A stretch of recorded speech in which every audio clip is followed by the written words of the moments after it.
Instituto Tecnológico Superior Vicente Rocafuerte y somos el grupo número 6. Les vamos a tratar distintos temas aquí. El primer tema a tratar o la materia, mediación y arbitraje. Les voy a hablar sobre la historia de los medios alternativos a solución de conflictos en Ecuador.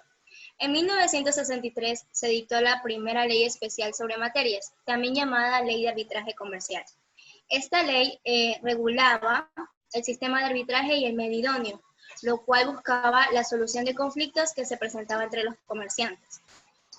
Todo esto lo regulaba la Cámara de Comercio. A pesar de que esta ley ya estaba en vigencia, no tuvo un gran uso ni una gran aplicación, puesto que existía el desconocimiento. Sin embargo, en los años 90 se dio una gran aplicación gracias a la función judicial. Esto se dio porque la necesidad que existía en ese momento era de que Ecuador era un país que se encontraba atrasado a diferencia de los otros países, por lo que se decidió aperturar un proyecto de internacionalización y crearon charlas e impulsaron la Ley de Mediación y Arbitraje.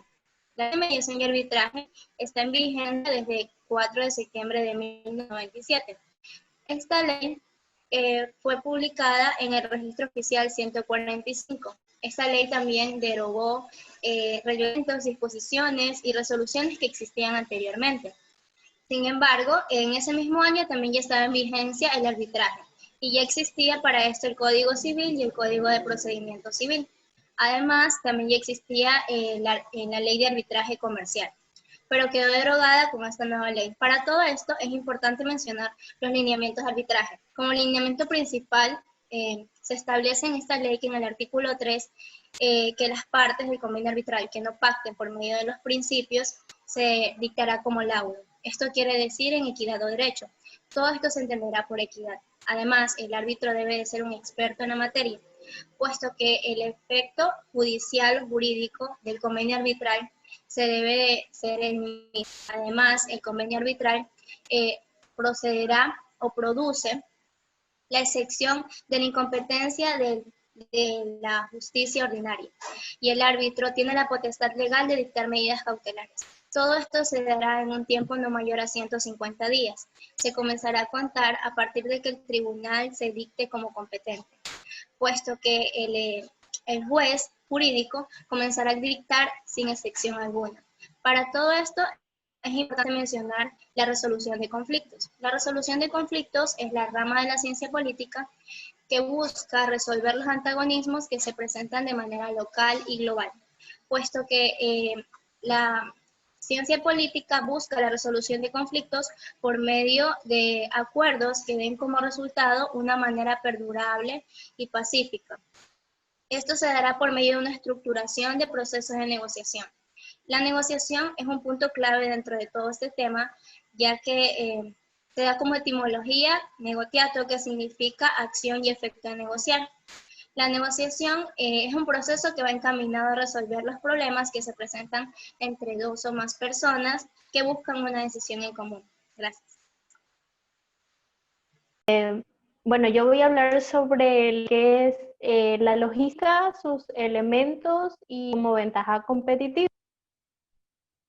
La definición de lo que es logística es el proceso empresarial cuyo objetivo es la planificación y gestión de todas aquellas operaciones que están relacionadas con el flujo de la materia prima, como puede ser los productos semi-elaborados y los productos terminados. Como ejemplo, tenemos en productos elaborados que está entre una materia prima y un bien consumo, que es la madera de un árbol, una mesa o un mueble. Estos van desde la fuente del aprovisionamiento hasta el consumidor final. La logística se refiere a la forma de organizar del aprovisionamiento, la distribución de productos. Los elementos que tenemos de lo que es logística es la gestión de materiales, la distribución física, que esto entre los productos terminados a los diferentes clientes. En otras palabras, es la gestión de tres grandes procesos logísticos, como son el abastecimiento, que eso se refiere que procesa pedidos, como producción, que tenga sus productos y que tenga una buena calidad y un mínimo costo. Y la distribución, que son las atenciones a los clientes. Una de las ventajas competitivas que nosotros tenemos es la estrategia de la satisfacción de los clientes, la calidad de servicio y funciones objetivos. La competitividad y exigencia de mercados internacional hace esencial implementar modelos logísticos con el fin de reducir un coste y un tiempo. Gracias. Vamos a continuar lo que es el aforo. El aforo es el acto de determinación tributaria a cargo de la Administración Aduanera. Para el despacho de las mercancías que requieren declaración aduanera, se debe utilizar cualquiera de las modalidades que tienen. También es una operación que permite reconocer la naturaleza de la mercancía y establecer un valor. Con la aplicación de estos aforos se permite que a los pequeños empresarios pueden competir justamente con sus competidores, debido a que grandes empresas deben declarar cantidades correctas de mercancías y pagar los respectivos tributos por sus mercancías. En la normativa técnica provisional para operativizar el Código Orgánico de la Producción, Comercio e Inversiones, en lo referente a las modalidades de aforo, sus canales de aplicación. En el artículo 2 están las reglas que son más principales del aforo. Son 3. La primera es la naturaleza, que son la naturaleza de las mercancías, que se establece verificando la materia constitutiva, grado de elaboración y más características que permitan identificar plenamente el producto. Siguiente, la clasificación arancelaria se efectuará con la aplicación de las reglas generales. El sistema armonizado de designación y codificación de mercancías. C. Es el valor en aduana de las mercancías importadas. Será determinado según las normas de acuerdo de valoración de la Organización Mundial del Comercio de cada mercancía que ingrese o salga del país. Vamos a hablar sobre lo que son modalidades de aforo. Canal de aforo físico. Es el reconocimiento físico de las mercancías para comprobar su naturaleza, origen, condición, cantidad, peso, medida, valor en aduana o clasificación arancelaria en relación a los datos contenidos de la declaración aduanera. Siguiente, canal de aforo documental. Verificación de la declaración aduanera y de sus documentos de acompañamiento y soporte, constatados con la información donde es registrado los documentos, que es en la SENAE. Canal de aforo automático. Esta es una verificación que se realiza únicamente con documentos electrónicos o digitales, en lo que es en la SENAE. Aquí vienen a ser los documentos que son de soporte y acompañamiento. Canal de aforo electrónico. Esta modalidad de despacho se efectúa mediante la validación electrónica de la declaración aduanera y se comprueba que todos los documentos que están declarados físicamente también consten en lo que es en el sistema de Ecuapaz. La importancia de estos aforos aduaneros es que permite medular los procesos de integración económica, con un rol protagónico en la interpretación y aplicación de arancel externo común y normas de origen, lo que permite que cada mercancía que ingrese o salga de nuestro país sea de una manera correcta. A continuación le voy a hacer un poco sobre la estructura del sistema armonizado. Actualmente está estructurado el sistema armonizado por un árbol ordenado y progresivo de clasificación, de forma partiendo de las materias primas, como puede ser animal, vegetal y mineras.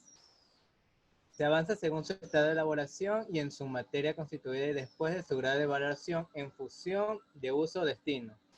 En esto, en el contorno del comercio exterior, es necesario analizar y codificar las mercancías con el fin que exista en una mejor organización.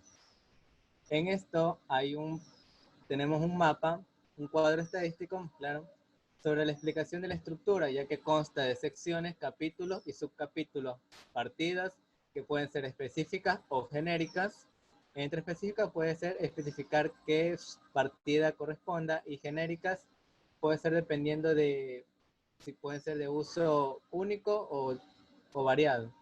Entre las subpartidas están las específicas y genéricas, que es igual.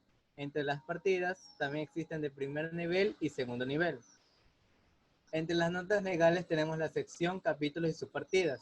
En esto las notas legales se pueden referir a qué subpartida puede pertenecer, a pesar de que no podamos encontrar esa subpartida, podemos encontrar por capítulos o la sección.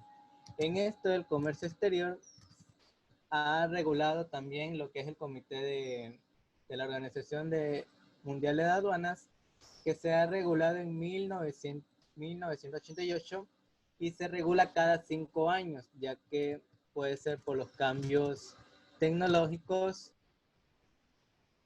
comercio exterior e internacional, los cambios por las tecnologías que pueden surgir, ya que en esto puede variar entre las tablas. Anteriormente se han contado 6 enmiendas que se han cambiado por 5 años.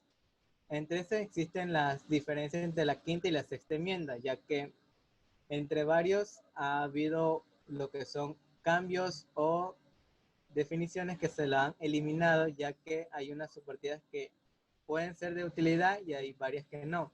Entre estas tenemos las agrícolas, que hubo en la quinta enmienda, que hubo 98 cambios, entre las químicas 27 y la que es en general han cambiado varias o han eliminado.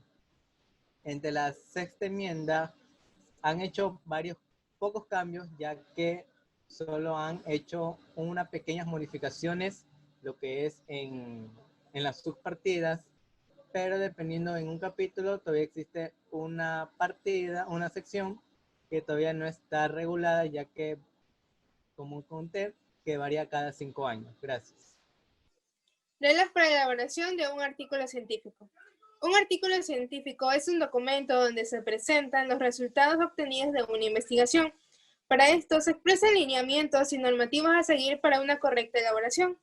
Como primer punto tenemos el título. El título debe expresar de manera precisa el contenido del artículo. Este permitirá al lector identificar de manera fácil el tema a tratar.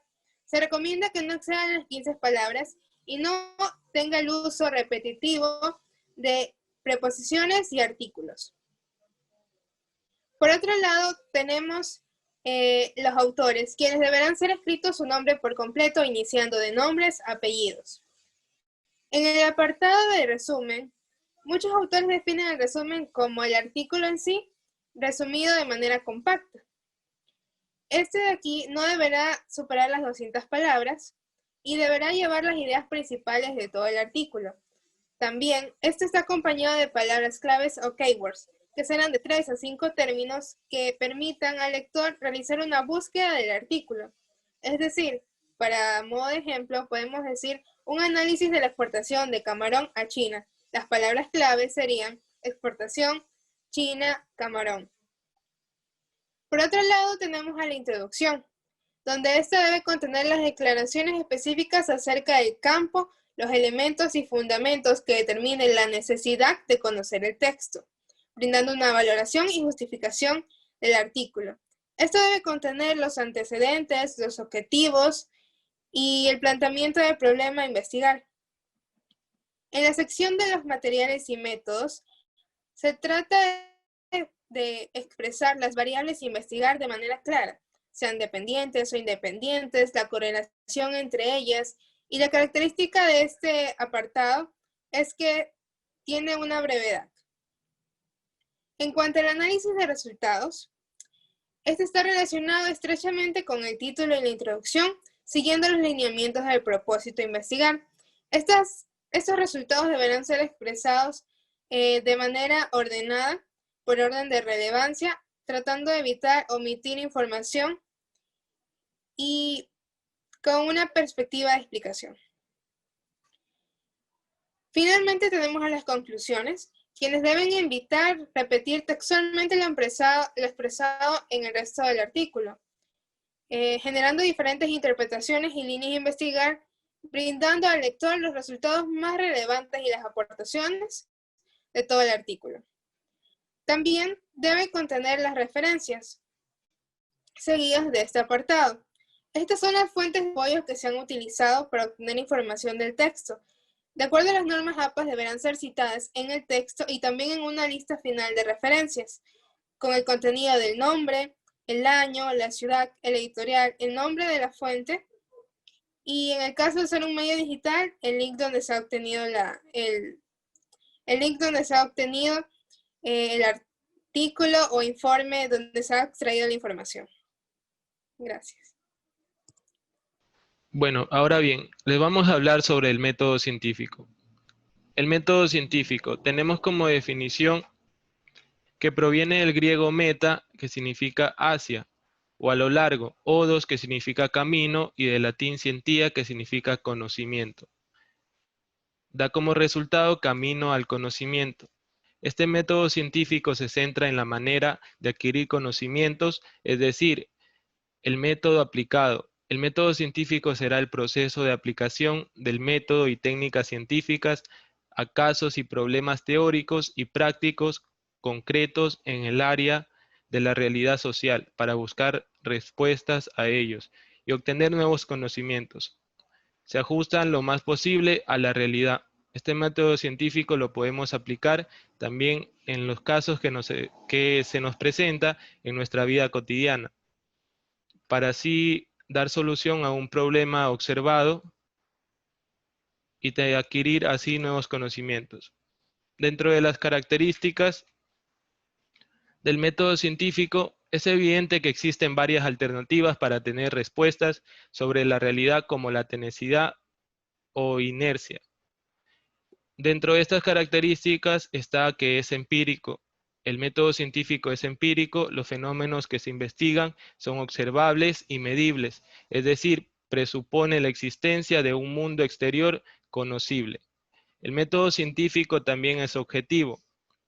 Es objetivo, los hechos observados deben de ser obvios para distintos observadores, de modo que exista acuerdo entre ellos.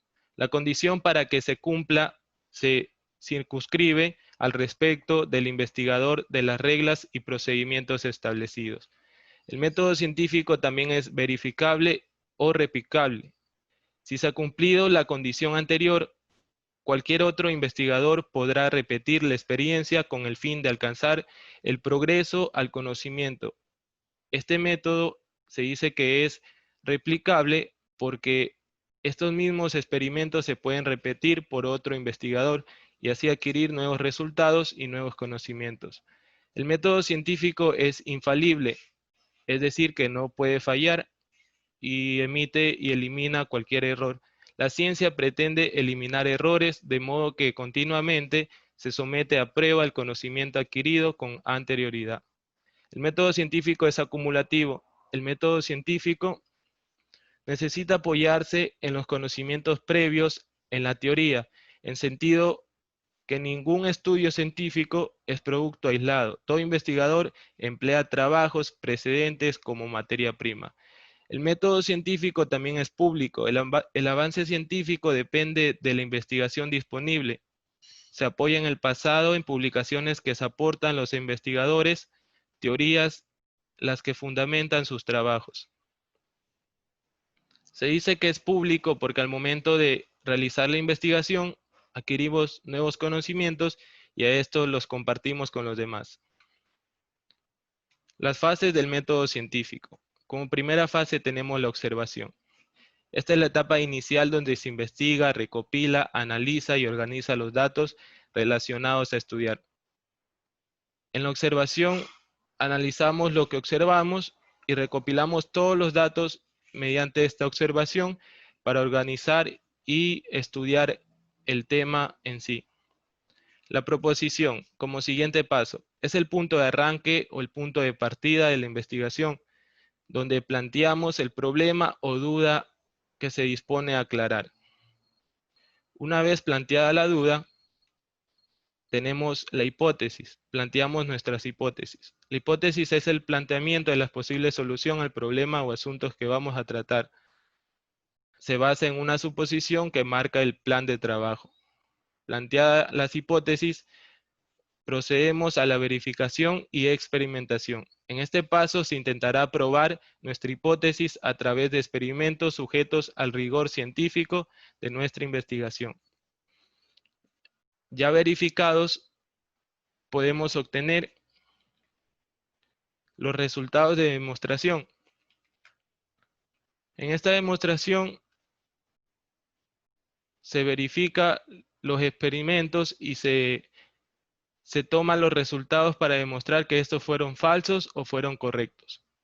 Para llegar así a la conclusión como etapa final, aquí se indican las causas de los resultados de nuestra investigación y se reflexiona sobre el conocimiento científico que generó.